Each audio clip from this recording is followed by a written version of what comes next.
interesting ride. I know I only get 2 minutes, so first of all, don't ask me many stories about my little brother because he used to run with them in college.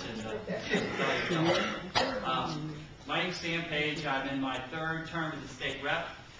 Served 6 years in the House, 2 terms on the City Council in Creve Coeur, a western suburb of St. Louis County. I grew up in a small town in southern Missouri. Before we moved to rural Missouri for a couple of years, we lived here in Kansas City before my parents split up. And my mom was a single parent for most of my childhood. She was a teacher. My life was like most folks. We didn't have much when we were growing up. I found out about my financial status when I started getting reduced prices for school lunches. But we never complained. My family all worked in the timber industry. My mom was the first one to go to college. She was a teacher, and she stayed on me about my education.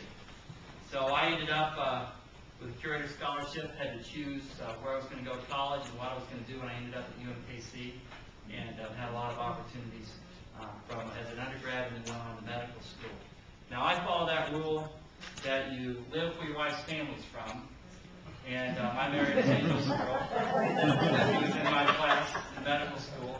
I tell you, if you live where your wife's family's from, your life's going to be a lot easier.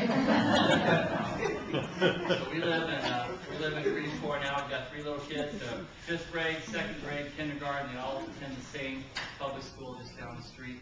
And I'm running for this office to make sure my kids have the same opportunities that I had when I was little, that my wife had when she was growing up in a union family. Her dad was a machinist, worked for McDonnell Douglas, and he lived long enough to see his kids go to college and to see his daughter, now my wife Ginny, do well in her own medical practice.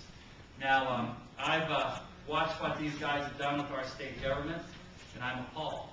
The Lieutenant Governor is by law the chief advocate for seniors, and the Office of Senior Citizen Advocacy, from everything I've seen, has been closed. They haven't been doing anything. We should have stood up when the legislature cut the health care for 400,000 votes, and they didn't, because it wasn't a priority for them. But we've got a chance to change that. Jay Nixon is running well ahead in the polls. I can tell you that in my internal polling, the Missouri Republican Party polling, and the stuff that the other folks are doing, we're dead even, or I'm a point or 2 ahead, depending on how you read it. This race will go down to the wire. I'm out there working as hard as I can. I got a lot of friends here in Kansas City from when I went to college, but I need your help. I know we'll have some signs, we'll have some lit. My webpage is sampage.com, P-A-G-E, sampage.com, easy enough to remember. So check us out, put in your email address, and I'd be glad to answer any questions. Did I stay in my time limit? You did. All right. Thank you.